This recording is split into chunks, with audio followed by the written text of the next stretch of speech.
Hey guys, as promised, I'm here with Maria today. We're going to be discussing homeowners insurance. So Maria's going to tell you a little bit about herself, and then we're going to get into talking a little bit about the questions that you guys gave us.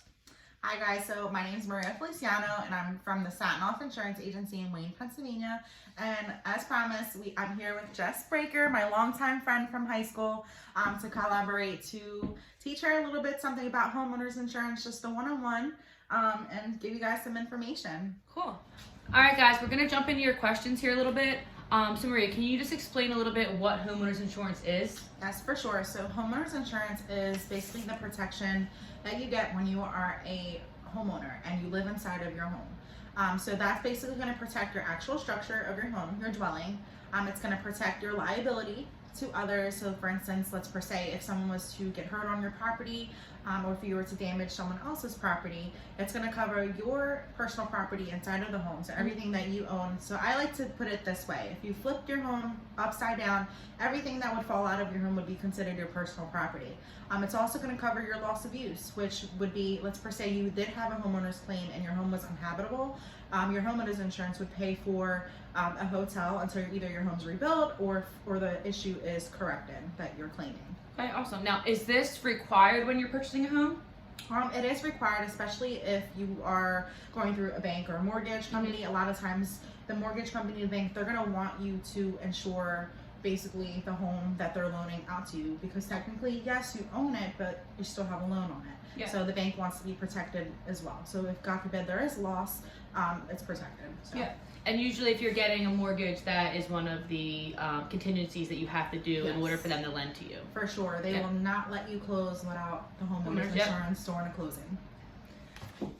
So Maria, what kind of stuff does homeowners insurance cover? Like, for example, like when you're buying a house and you get home inspections, we get, radon tests, termites. Like, would homeowners insurance cover these issues down the line for a home buyer? So with those special types of like instances, like for termites, it depends on the carrier, because sometimes there's endorsements with certain carriers they'll cover termites up to a certain amount, but then there's other carriers that absolutely will not cover it because it's considered insects, mice, bats, like stuff like that. It's typically not covered, but it just all depends on the carrier at the end of the day. For instance, water damage. So for instance, no homeowners insurance will cover floods. So you would need a separate flood insurance policy, which would cover anything like that. However, if you ever have a water backup issue, let's per se, if you have a French drain in your basement and water was to back up from that, you need a special coverage called water backup coverage, which would cover, let's per se, water did come through that French drain and you had things in your basement, belongings, let's per se, you had nice flooring, you had nice rugs down there, it was completely finished, and all of that damaged your home. That's a coverage you would specifically need for it to be covered for that particular claim.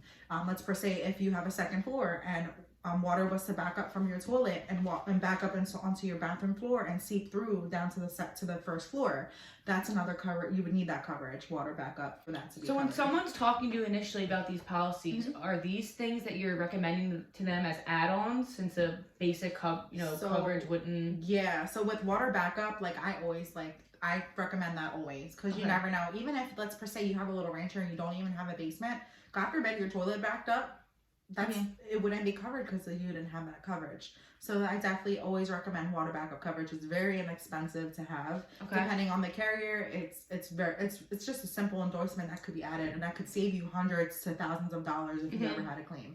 The average water backup claim I've seen has been up to $10,000. Oh wow. Yeah. So.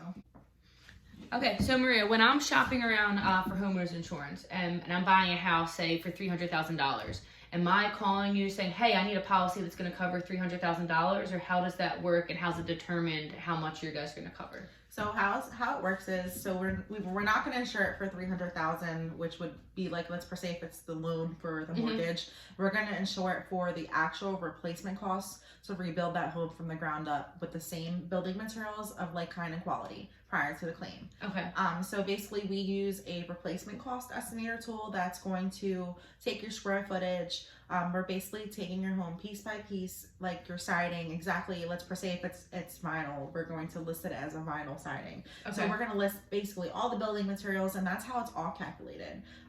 So basically we calculate by square footage and what the home's made out of. Cool. And so that's what we're going to insure it enough. for. All right, Maria, so what's the cost of homeowners insurance, or the average cost, and what kind of things factor into the cost, like as far as square footage, location? Okay, yeah. So the average cost of homeowners insurance definitely depends on your location, the square footage of the home, how much personal property that you are insuring inside of your home. Also, to a lot of factors. Let's per se, if you're bundling your homeowners insurance with your auto, that's a big factor. If you're married, that's another factor because there's a discount. You get like the married rate with insurance.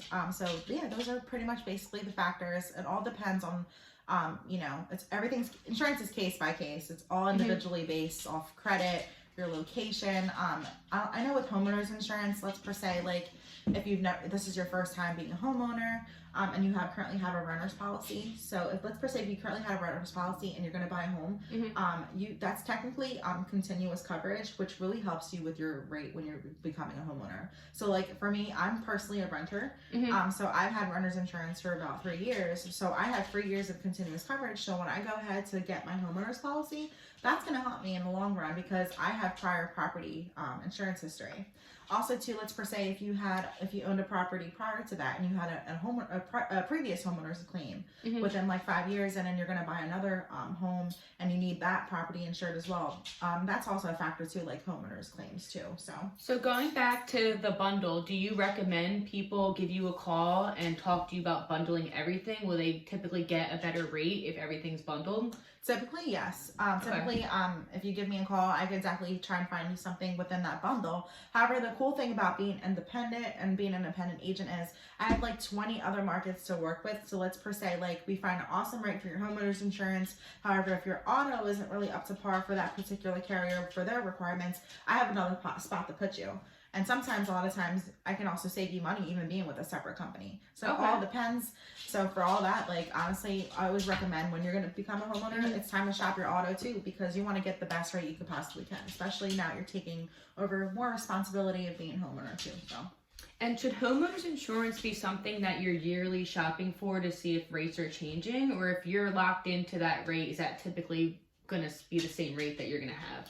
It definitely doesn't hurt to shop because rates change constantly.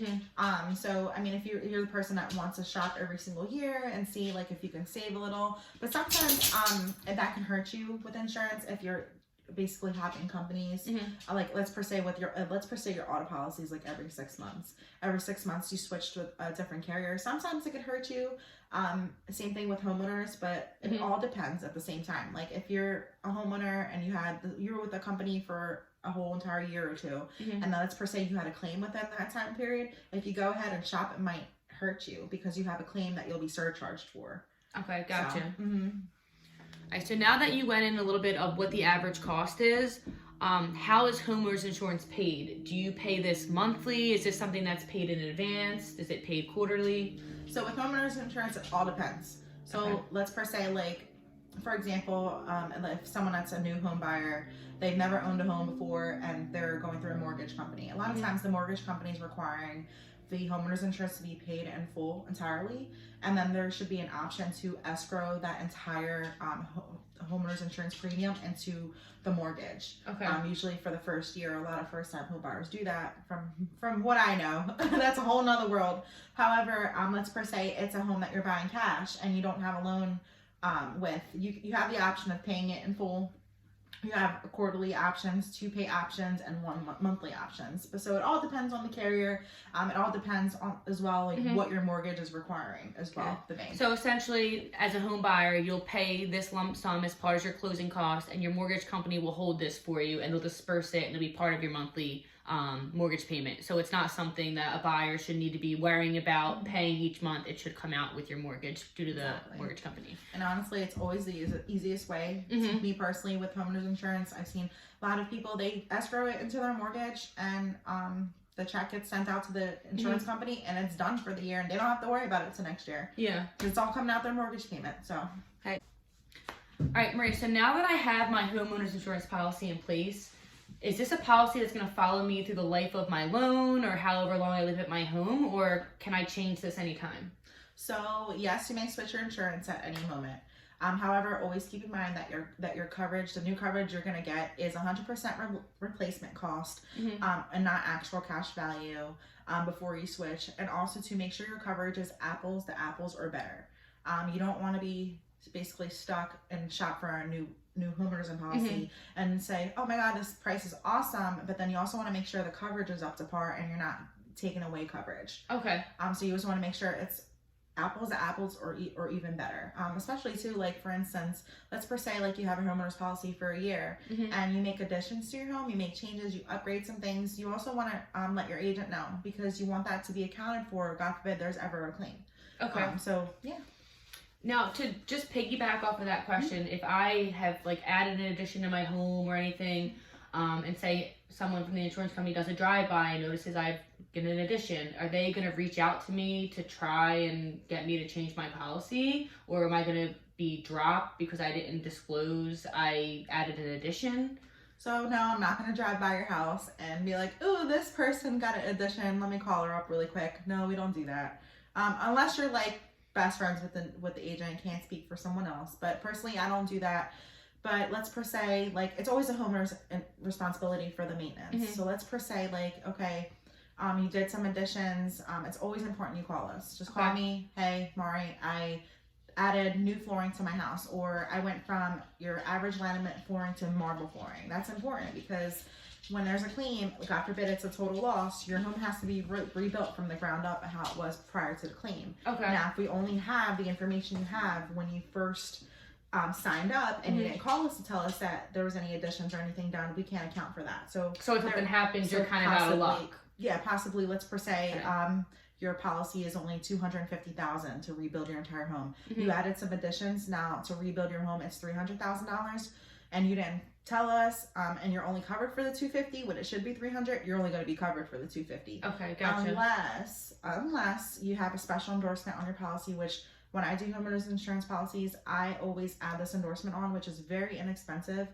It's called extended dwelling, which let's per se, you forget to call your insurance agent, you forget to call me, you'll be covered because you have that additional replacement cost. So if anything was to happen, you're covered for extra amount. So I always do that with all my policies. Okay, awesome. All right, so now that we've broken down primary residence homeowners insurance, if I'm someone who owns rental properties, or if I'm someone who's renting a property, should the landlord have their own insurance and the renter have their own insurance? How does that scenario work? Absolutely. Like, I'm a renter myself, and I always recommend as a tenant having renter's insurance, only because legally your landlord is not required to replace your personal belongings in the event of a loss.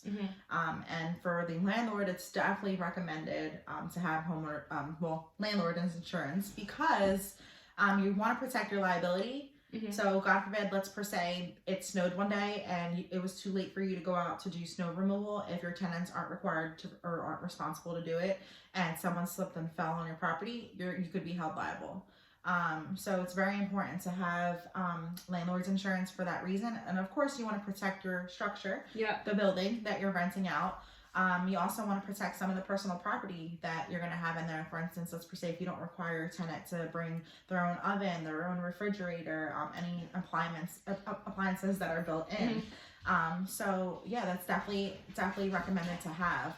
Also too, as a landlord, let's per se, if you ever had an issue with loss of rents, if there was a claim and your tenant couldn't live there because of the claim, your policy is going to pay loss of rents for you. So that time that you have that you're missing out on your rent, your normal rent from your tenant being paid every month, your policy can cover that loss. Okay.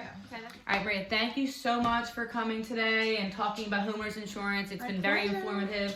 So where can people contact you to talk about insurance and get quotes? So you guys can contact me directly at the office at 610-546-7116. That's my direct line. You also can text it. A lot of people mostly find me on Facebook on Mari Feliciano, or my business page, Mari Feliciano at the Satanoff Agency, or my lovely friend Jess can tell you exactly what my information is to pass on to you. So awesome.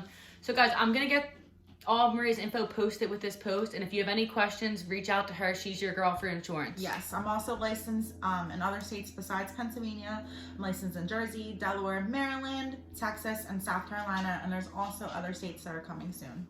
All right, great. All right, we'll talk to you guys soon. Bye.